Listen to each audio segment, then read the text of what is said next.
behind the perfectly polished royal facade lies a woman who transformed from a middle-class girl into one of the world's most influential figures through sheer determination, strategic thinking, and an unwavering commitment to her own vision of what modern royalty should represent. This is not the fairy tale story the media wants you to believe. This is the raw, authentic journey of how Catherine Middleton became Princess Catherine, and how she quietly revolutionized the British monarchy from within. Every morning at 6:15 a.m., while the world sleeps, Catherine begins a carefully orchestrated routine that most people never see. What happens in those early hours doesn't just shape her day, it shapes the future of the British royal family and influences millions of lives across the globe. This is the untold story of real power, real influence, and real change happening behind palace walls. You think you know Princess Catherine? You don't know anything yet. The alarm clock's gentle chime echoed through the modest bedroom in Chapel Row, Bucklebury, at exactly 6:15 a.m. on a crisp October morning in 2001. 20-year-old Catherine Middleton stretched her arms above her head, her long brown hair cascading across the pillow as she prepared for another day that would unknowingly set the foundation for her future as one of the most scrutinized women in the world. But, at that moment, she was simply Kate, a university student with big dreams and an even bigger determination to carve out her own path in life. Catherine had always been different from her classmates, though few people understood exactly why. While other students at St. Andrews University spent their mornings nursing hangovers or rushing to grab coffee before their first lecture, Catherine maintained a disciplined routine that would later become the backbone of her royal lifestyle. She would rise early, complete a 30-minute workout in her small dormitory room, shower with military precision, and spend exactly 15 minutes planning her day while eating a simple breakfast of oatmeal and fresh fruit. Her mother, Carol Middleton, had instilled in her the importance of preparation and presentation from a very young age. Carol herself was a fascinating study in determination and social mobility. Born into a working-class family, she had worked as a flight attendant for British Airways before founding Party Pieces, a mail-order party supplies company that would eventually make the Middleton family wealthy enough to send their children to some of Britain's most prestigious schools. Catherine's upbringing was a careful balance of privilege and pragmatism. The family lived in a beautiful home in Berkshire, complete with sprawling gardens and tennis courts, but Carol made sure her children understood the value of hard work and genuine achievement. Catherine learned early that appearance mattered, but substance mattered more. She was taught to speak clearly, stand tall, and never let anyone see her sweat under pressure. At Marlborough College, Catherine had been a standout student, but not necessarily in the way most people expected. While she excelled academically, her teachers and classmates remember her more for her quiet confidence and natural ability to bring people together. She wasn't the loudest person in any room, but she had an uncanny ability to make others feel comfortable and heard. This skill would prove invaluable in her future role, though she had no way of knowing it at the time. The transition to St. Andrews University represented a significant shift in Catherine's life. For the first time, she was completely independent, making her own decisions about everything from what to study to whom to befriend. She chose art history as her major, a decision that reflected both her genuine interests and her practical understanding that the degree would provide her with the cultural knowledge and social connections that could serve her well in whatever career path she eventually chose. St. Andrews itself was the perfect environment for Catherine's personality to flourish. The small Scottish coastal town attracted students from all over the world, many of them from wealthy or influential families, but the university's intimate size and academic rigor created an atmosphere where genuine intelligence and character were valued above superficial status markers.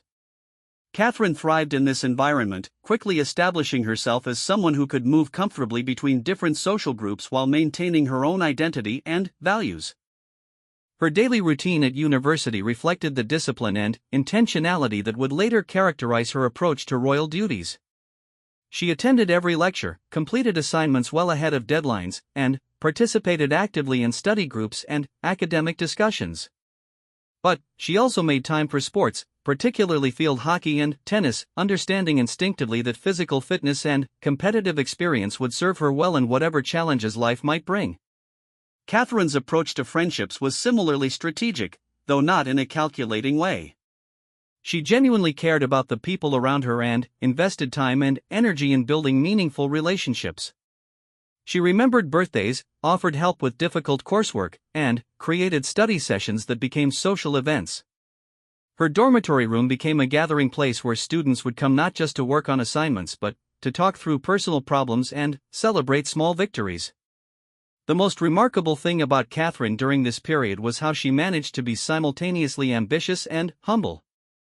She clearly had goals and plans for her future, though she kept these largely to herself, but she never made others feel that she thought herself better than them. She would later credit this balance to her parents' influence, particularly her father Michael's quiet strength and her mother's fierce determination wrapped in gracious social skills. Her fashion sense during university was already showing signs of the sophisticated style that would later make her a global fashion icon. While most students wore whatever was comfortable or trendy, Catherine invested in a smaller number of higher quality pieces that she mixed and matched with creativity and flair.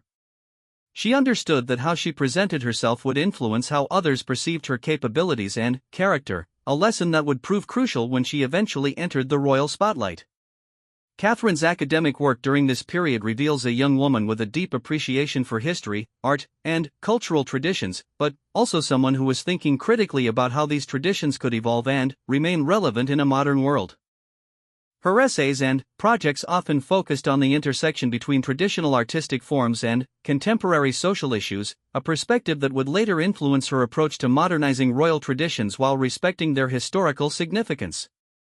The summer breaks during university were particularly formative for Catherine. Instead of simply relaxing or traveling for pleasure, she consistently chose experiences that would broaden her perspective and develop her skills. She worked internships at art galleries in London, volunteered with local charities in Berkshire, and took on additional coursework that would strengthen her understanding of European history and cultural development. Her relationship with her siblings, Pippa and James, also played a crucial role in shaping the person she was becoming. The three Middleton children had been raised to support each other's ambitions while maintaining their individual identities. Catherine served as both older sister and mentor, helping Pippa navigate her own university experience and encouraging James in his entrepreneurial ventures. This experience of being a supportive leader within her family would later translate naturally into her role as a senior member of the royal family. By her second year at St. Andrews, Catherine had established herself as one of the most respected students on campus. Professors praised her analytical thinking and original insights, while classmates valued her reliability and genuine warmth. She had also developed a reputation for being unflappable under pressure, whether facing a difficult exam or mediating conflicts between friends. The most significant aspect of Catherine's university experience was how she was learning to balance multiple competing demands while maintaining her core values and sense of self.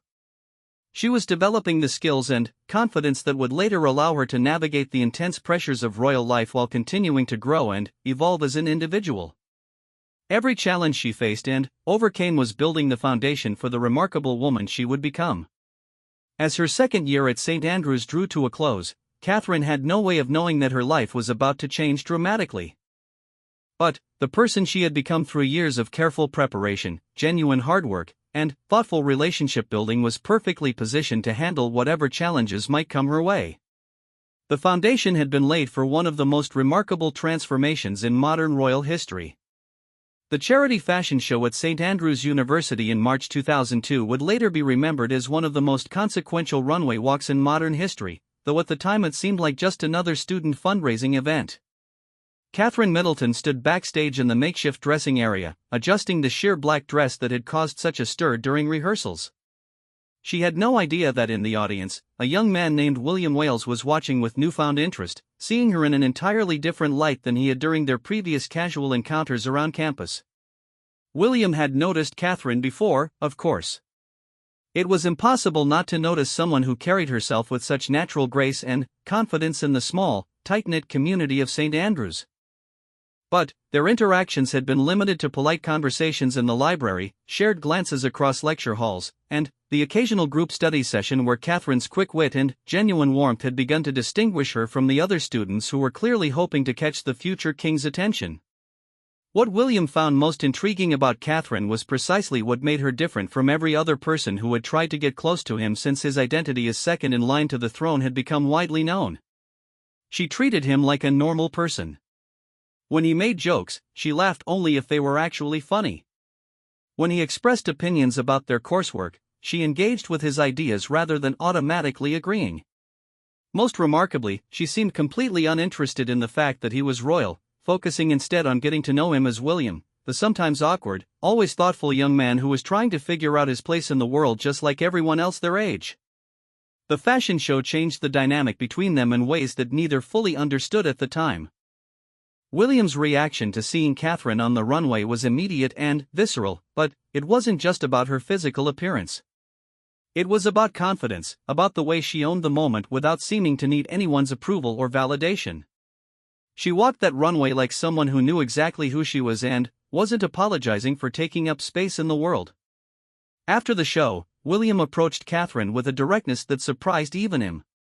Instead of the careful small talk that had characterized their previous interactions, he suggested they grab coffee the next day to discuss an upcoming assignment. Catherine agreed with the same straightforward attitude she brought to everything else, treating his invitation as exactly what it appeared to be rather than reading deeper meaning into it. Their first real one-on-one conversation took place at a small cafe in town, away from the usual student haunts where they might be observed and analyzed by their peers. William had chosen the location carefully, understanding even then that privacy would be crucial for any relationship he might develop. Catherine arrived exactly on time, carrying her textbooks and notes in a practical canvas bag, her hair pulled back in a simple ponytail that somehow managed to look both casual and elegant. What struck William most during that initial coffee meeting was Catherine's ability to listen. Really listen. When he talked about the pressures he felt regarding his future role, she didn't immediately try to relate it to her own experiences or offer quick solutions. Instead, she asked thoughtful questions that helped him articulate feelings he hadn't even fully acknowledged to himself. She treated his concerns with respect while also gently challenging him to think about them from different perspectives. Catherine, for her part, was learning to see past the royal title to the person underneath.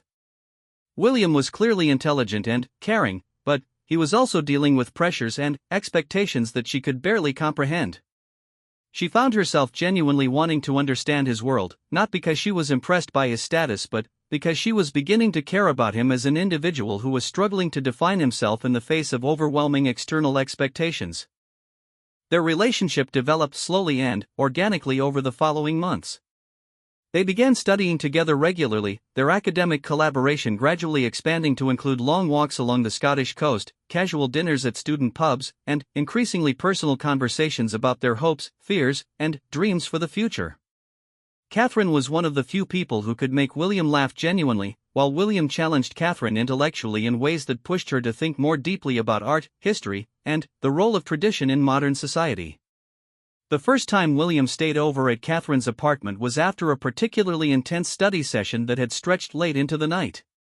Nothing happened beyond sleep, but the intimacy of sharing space, of seeing each other first thing in the morning without pretense or preparation, marked a significant shift in their relationship.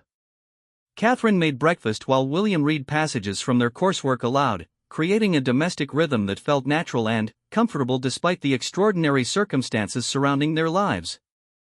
As their relationship deepened, Catherine began to understand the reality of what dating a future king actually meant. The constant awareness of potential photographers, the careful coordination required for any public appearance, the way other students looked at her with new interest and speculation. Most challenging was learning to navigate the complex protocols surrounding William's security detail, understanding that their presence was necessary while trying to maintain some semblance of normal young adult life. Catherine's family played a crucial role during this period, providing stability and normalcy that William desperately needed. His visits to the Middleton home in Berkshire became increasingly frequent, and he found himself relaxing in ways that weren't possible anywhere else in his life. Carol and Michael Middleton treated him as just another boyfriend, expecting him to help with dishes, participate in family games, and follow household rules like anyone else would. The contrast between the Middleton family dynamic and his own royal upbringing was both refreshing and enlightening for William.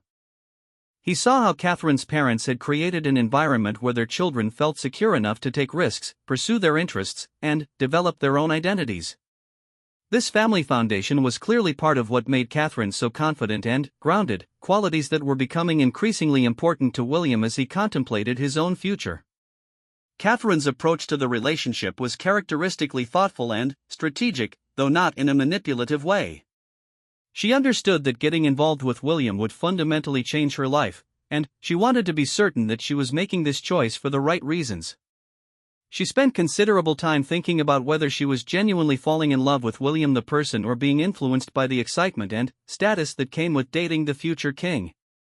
The summer break after their second year presented the first major test of their relationship's sustainability. William would be spending time with his family at various royal residences and fulfilling official obligations, while Catherine would be working at her internship in London and spending time with her family in Berkshire. The physical separation and the return to their very different worlds would reveal whether what they had built together could survive the pressures of real life. Their reunion in the fall confirmed that their feelings had not only survived the separation but had deepened during their time apart. Both had had opportunities to date other people during the summer, but neither had been interested in pursuing other relationships. They had realized that what they shared was rare and valuable, worth the complications and challenges that would inevitably come with it. William began introducing Catherine to more aspects of his royal life during their third year at university. She attended small, private events where she could observe how royal protocols worked and begin to understand the expectations that would apply to her if their relationship continued to develop. Catherine approached these situations with her characteristic grace and intelligence, asking thoughtful questions and demonstrating a natural aptitude for the kind of public engagement that would later become central to her royal role. The most significant development during this period was Catherine's growing understanding of how she could contribute to the relationship beyond simply being William's girlfriend. She began to see ways that her background, skills, and perspective could complement and enhance his approach to his future royal duties. Her art history studies gave her insights into cultural preservation and public engagement that could inform his charitable work. Her middle-class upbringing provided perspectives on contemporary British life that could help him connect more effectively with the people he would eventually serve. By the end of their university years, William and Catherine had established a partnership that went far beyond typical young adult romance. They had built a foundation of mutual respect, shared values, and complementary strengths that would sustain them through the extraordinary challenges that lay ahead. Neither fully understood at the time just how much their relationship would reshape not only their own lives but the future of the British monarchy itself. The morning after graduation from St. Andrews in June 2005, Catherine Middleton woke up in her childhood bedroom in Bucklebury with a profound sense that her real education was just beginning. University had been a protected environment where her relationship with William could develop naturally, but now they were entering the real world where every aspect of their relationship would be scrutinized, analyzed, and judged by millions of people around the globe. The transition was more jarring than either of them had anticipated. William had immediate royal duties and military training obligations that would take him away for months at a time, while Catherine faced the strange reality of being unemployed but unable to take just any job because of her association with the future king. Every potential employer would need to be vetted for security purposes, and any position she accepted would inevitably become a media story that could overshadow the actual work she was trying to do. Catherine's first attempt at establishing a career independent of her relationship with William came through her family's connections in the fashion industry. She took a position with Jigsaw, a British clothing retailer, working as an assistant buyer. The job required her to travel to trade shows, analyze market trends, and contribute to purchasing decisions that would affect the company's retail strategy. For the first time since her relationship with William became public knowledge, she was evaluated primarily on her professional performance rather than her romantic association. The work at Jigsaw was demanding and educational in ways that would later prove invaluable in her royal role. Catherine learned to analyze consumer behavior, understand the economics of retail business, and appreciate the craftsmanship that goes into creating quality clothing. She also gained first-hand experience with the pressures facing working women who were trying to balance professional ambitions with personal relationships, a perspective that would later inform her charitable work focusing on women's issues and workplace equality. However, the media attention surrounding her every move made the job increasingly difficult. Photographers camped outside the Jigsaw offices, turning her daily commute into a circus that disrupted the workplace for her colleagues. Simple business meetings became complicated security exercises, and her presence at industry events inevitably shifted attention away from the actual business being conducted. After several months, Catherine and her employers mutually agreed that the situation was unsustainable. The failure of her first attempt at independent employment forced Catherine to confront a difficult reality. As long as she remained in a relationship with William, traditional career paths would be nearly impossible to pursue. She could either accept this limitation and find alternative ways to contribute meaningfully to society, or she could end the relationship and reclaim her independence. The choice was more complex than most people understood because it wasn't just about her personal happiness but about whether she was willing to sacrifice her individual ambitions for the possibility of serving in a role that could impact millions of people. During this period of uncertainty, Catherine spent considerable time with her mother, Carol, discussing the challenges and opportunities that lay ahead. Carol had her own experience of building something meaningful from scratch through party pieces, and she helped Catherine understand that influence and impact could come through unconventional paths. Instead of viewing her situation as limiting, Catherine began to see it as an opportunity to create a new model for how someone in her position could contribute to society. William was dealing with his own challenges during this period. His military training with the Royal Military Academy Sandhurst was physically and mentally demanding, but he was also struggling with the guilt of knowing that his relationship with Catherine was complicating her life in ways that seemed fundamentally unfair. He had never chosen to be royal, but Catherine was actively choosing to accept the limitations that came with being associated with the monarchy, and he felt responsible for ensuring that she understood exactly what she was sacrificing. Their relationship during this period was tested in ways that would have destroyed most couples. They could go weeks without seeing each other due to William's military commitments, and, when they were together, they were constantly aware of being watched and analyzed. Every public appearance was dissected for clues about the status of their relationship, every private moment was invaded by long-lens photographers, and every decision they made had to be evaluated not just for its personal impact but for how it would be perceived by the media and the public. The pressure reached a breaking point in 2007 when they briefly separated, a decision that shocked the media and the public who had begun to assume that marriage was inevitable. The separation wasn't driven by any fundamental incompatibility or loss of affection, but rather by the overwhelming nature of the external pressures they were facing and their mutual need to be certain that they were staying together for the right reasons.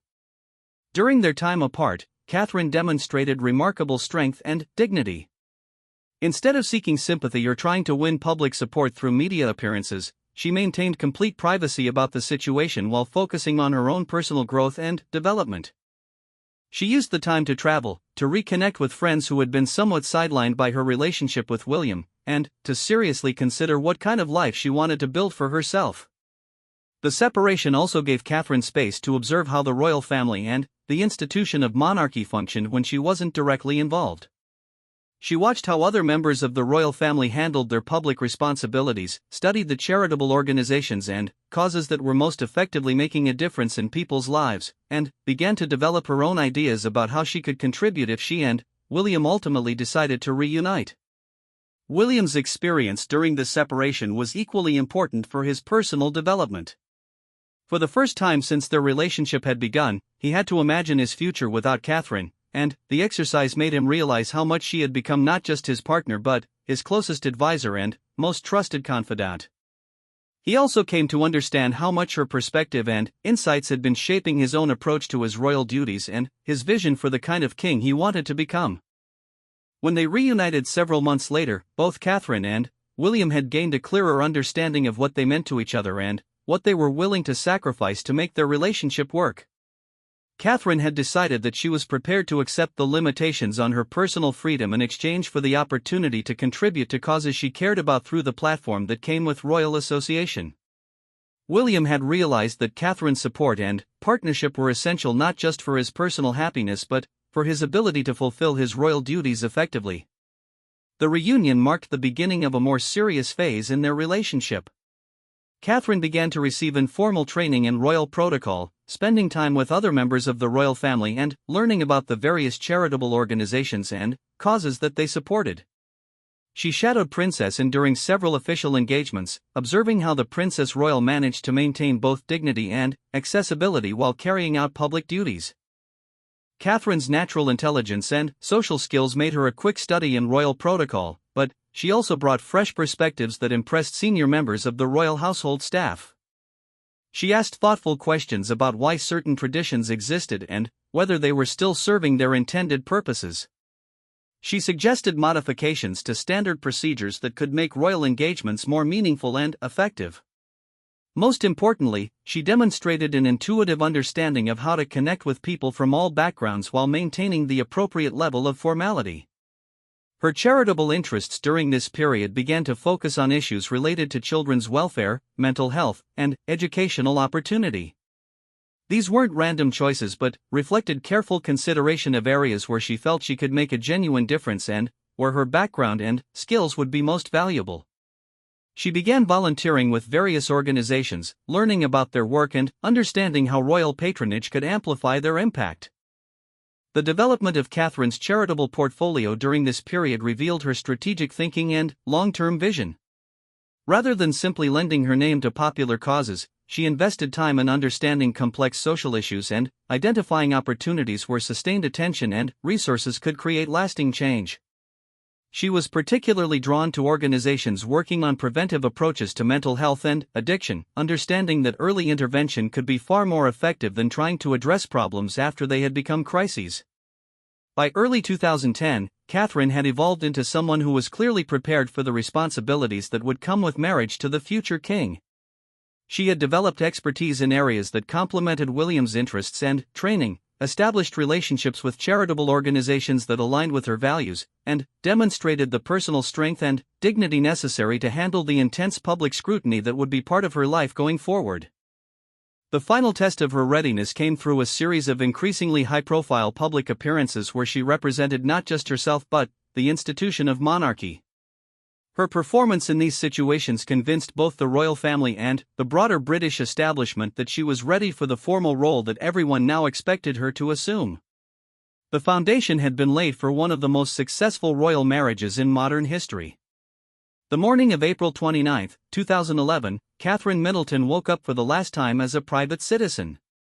In just a few hours, she would walk down the aisle of Westminster Abbey, exchanging vows with Prince William in front of nearly 2 billion television viewers worldwide, but at 6:30 a.m. she was still simply Kate, lying in the familiar guest room at the Goring Hotel, listening to the distant sounds of crowds gathering along the processional route that would soon carry her toward her destiny.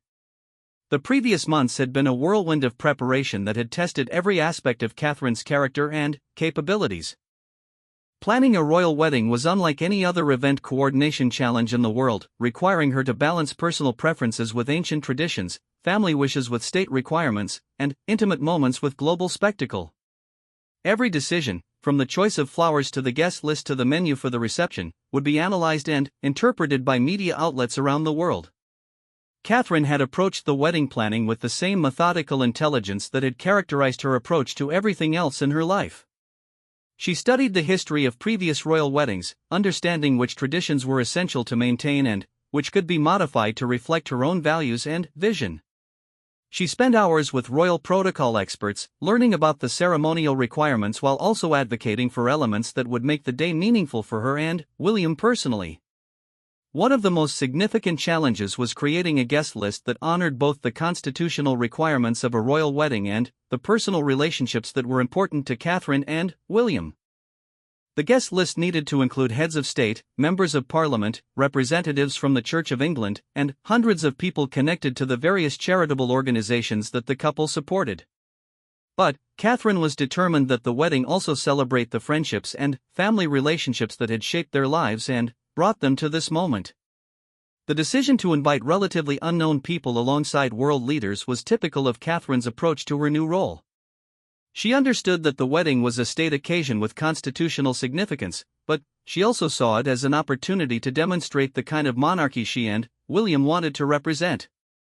By including teachers from their former schools, staff members from St. Andrews University, and volunteers from their charitable organizations, they were making a statement about the importance of everyday service and the value of ordinary people who contribute to society in meaningful ways.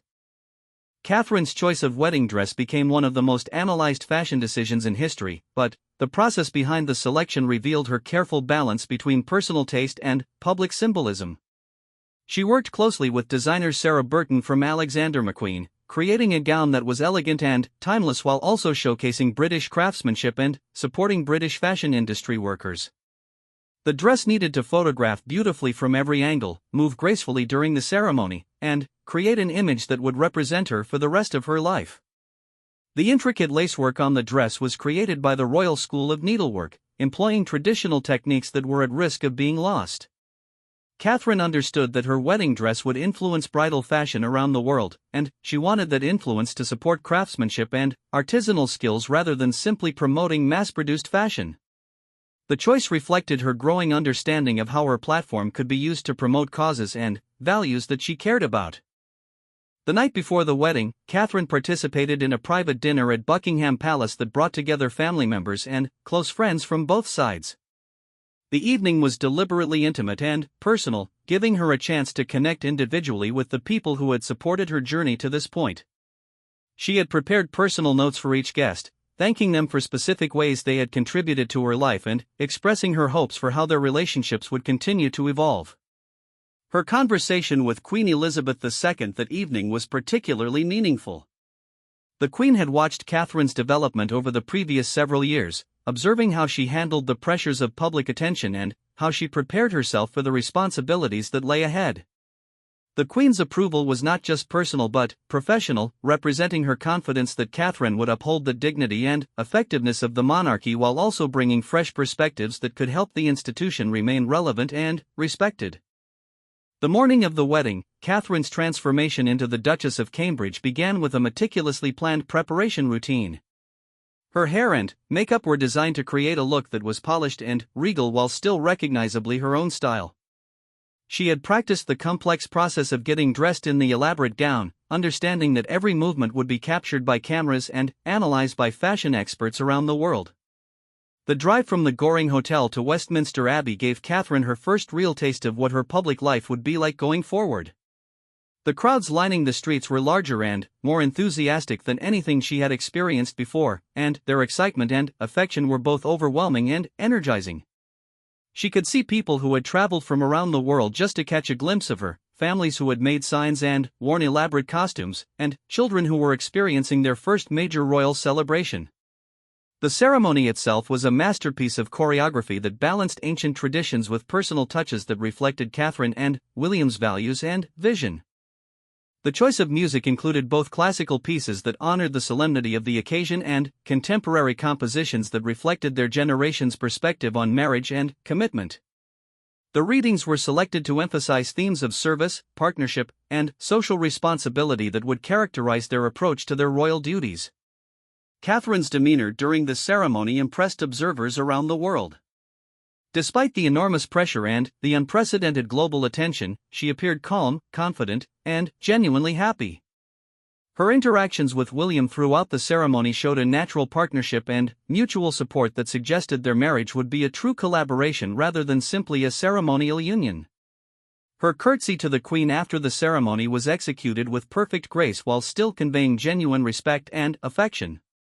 The balcony appearance at Buckingham Palace after the ceremony created one of the most iconic images in modern royal history. Catherine's smile as she waved to the crowds below was radiant and authentic, expressing joy that connected with people around the world who were celebrating alongside them. The kiss that she shared with William was spontaneous and natural, breaking from the traditional formality of royal public appearances in a way that made them seem more relatable and human. The wedding reception revealed another aspect of Catherine's approach to her new role. Instead of simply accepting the traditional format of royal entertaining, she and William created an event that combined formal protocol with genuine celebration. The speeches were personal and heartfelt rather than purely ceremonial. The menu featured foods that were meaningful to them personally, and the entertainment included elements that reflected their own tastes and interests. Catherine's interaction with guests during the reception demonstrated her natural ability to make people feel comfortable and valued, regardless of their status or position. She spent time with children of family friends, listened carefully to elderly relatives sharing memories, and engaged substantively with world leaders about issues that mattered to her. Her ability to switch seamlessly between different types of conversations while maintaining genuine interest and warmth would become one of her greatest strengths as a working royal. The private after-party that continued into the early hours of the morning was Catherine's gift to the younger members of their families and friend groups. She had insisted on creating space for the kind of celebration that she and William might have had if they were simply two young people getting married, complete with dancing, casual conversation, and the relaxed atmosphere of a typical wedding party. The balance between public duty and personal celebration encapsulated her approach to royal life. The global reaction to the wedding exceeded everyone's expectations. The ceremony was watched by nearly 2 billion people worldwide, making it one of the most viewed events in television history. But, more significantly, the wedding generated an unprecedented wave of positive feeling toward the British monarchy and the United Kingdom generally. Catherine's grace, style, and obvious happiness created a fairy tale narrative that resonated with people around the world who were dealing with economic uncertainty and social challenges. The wedding also marked Catherine's formal entry into the working royal family, with all the privileges and responsibilities that entailed. From that day forward, every public appearance would be an official duty, every fashion choice would be analyzed for its diplomatic and cultural implications, and every statement would be evaluated for its constitutional appropriateness. She had successfully navigated the transition from private citizen to public figure, but the real test of her capabilities was just beginning. The success of the wedding established Catherine as a global figure with influence that extended far beyond the United Kingdom.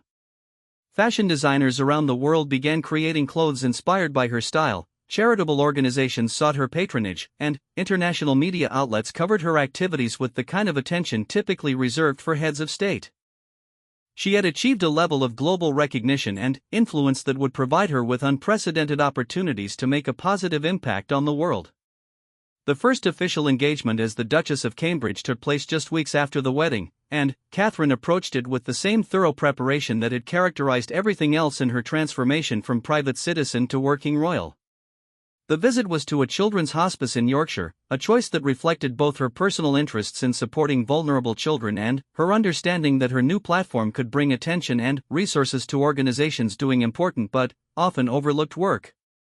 Standing outside the hospice that morning, Catherine felt the weight of representing not just herself but the entire institution of monarchy. Every word she spoke, every gesture she made, every expression on her face would be analyzed and interpreted by media outlets around the world. But, rather than feeling overwhelmed by the responsibility, she found herself energized by the opportunity to use her position to make a genuine difference in people's lives.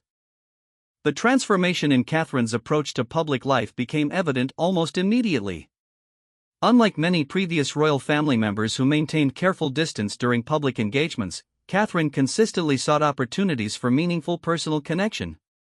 She would kneel down to speak with children at their eye level, spend extra time listening to elderly people who wanted to share memories, and ask detailed questions about the work being done by the organizations she visited. Her natural ability to connect with people from all backgrounds proved to be one of her greatest assets as a working royal.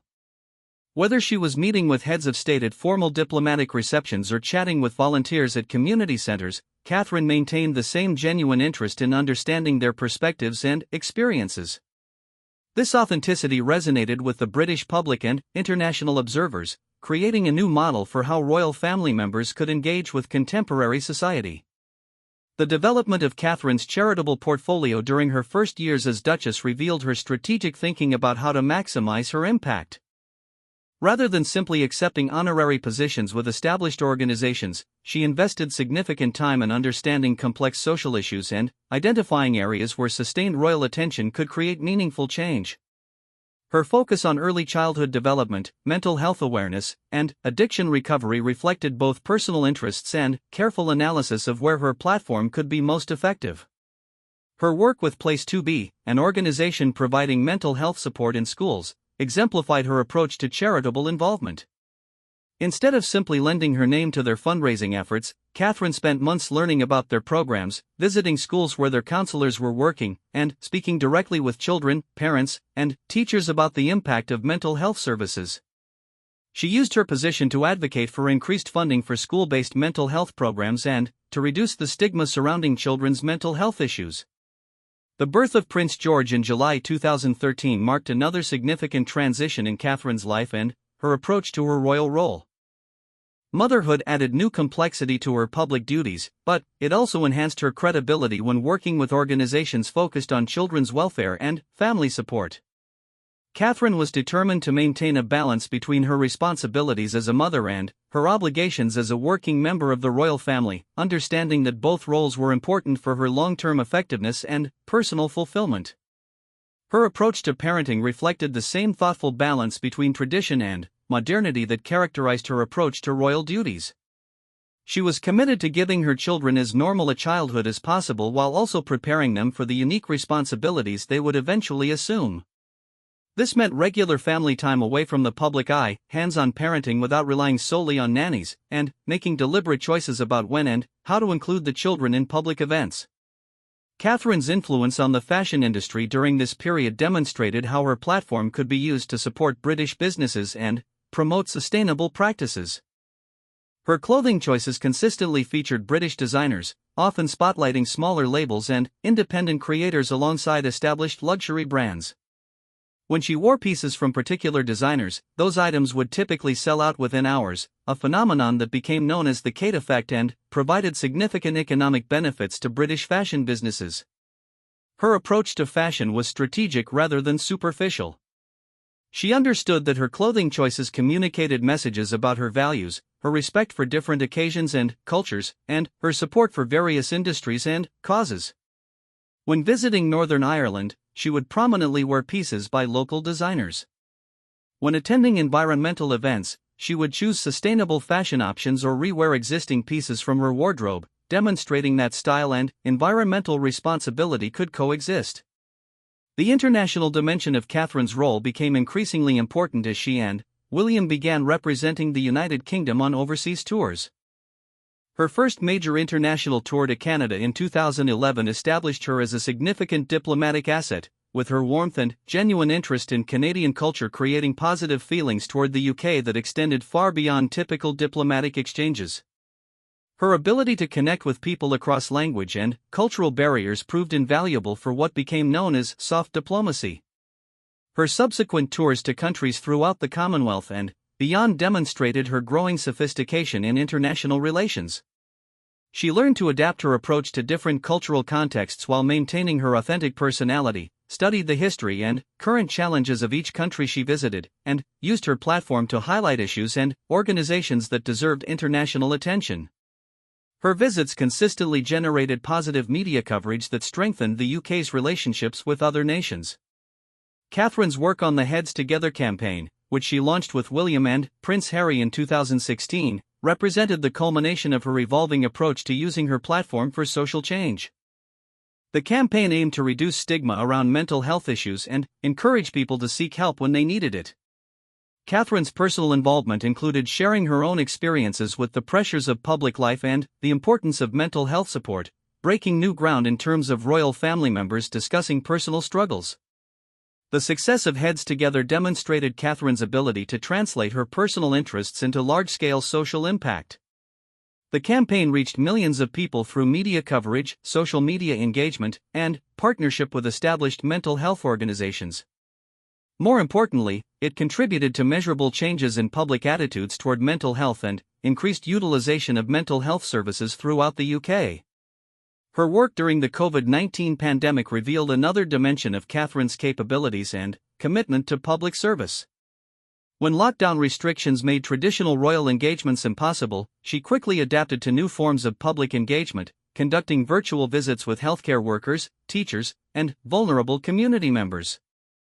Her genuine concern for people who were struggling during the crisis and her creative approaches to maintaining royal support for important causes demonstrated both personal resilience and professional adaptability. The pandemic period also showcased Catherine's ability to balance multiple competing demands while maintaining her effectiveness in all areas of her life. She continued her charitable work through virtual platforms, supported her children's education during homeschooling periods, maintained her physical and mental health through challenging circumstances, and provided stability and support for her family during a time of unprecedented uncertainty. Her photographic work during this period, documenting healthcare workers and community volunteers, revealed another aspect of her talents and interests. Catherine had always been interested in photography as an art form, but during the pandemic she began using her skills to create powerful images that captured both the challenges and the resilience of people dealing with extraordinary circumstances. Her photographs were widely published and exhibited, providing a unique perspective on the pandemic from someone with access to both official and personal moments. As Catherine enters her second decade as a working royal, her impact on the monarchy and on British society more broadly has become undeniable. She has successfully modernized many aspects of royal protocol while maintaining the dignity and effectiveness that are essential for the institution's continued relevance. Her approach to charitable work has influenced how other royal family members engage with social issues, and her style and personality have enhanced the global reputation of the United Kingdom. Her influence extends far beyond the United Kingdom, with her work inspiring similar approaches to royal duties in other monarchies around the world and her charitable initiatives being studied and replicated by organizations in numerous countries. She has become a global advocate for mental health awareness, early childhood development, and women's empowerment, using her platform to address issues that transcend national boundaries. The evolution of Catherine's daily routine since becoming Duchess reveals the extent of her transformation while maintaining the core values and approaches that have defined her success. Her days now typically begin with reviewing briefing materials for upcoming engagements, coordinating with her private secretaries about scheduling and logistics, and ensuring that her children's needs are met despite her public obligations. She has learned to maximize the impact of every public appearance while also protecting time for the relationships and activities that keep her grounded and fulfilled. Looking toward the future, Catherine's approach to her role continues to evolve as she prepares for eventually becoming Queen Consort. She is already taking on more significant diplomatic responsibilities, expanding her charitable portfolio to address emerging social challenges, and developing the leadership skills that will be essential when she assumes even greater public responsibilities. Her success in balancing tradition with innovation has established her as one of the most effective and respected royal figures in modern history, creating a foundation for continued positive impact for decades to come.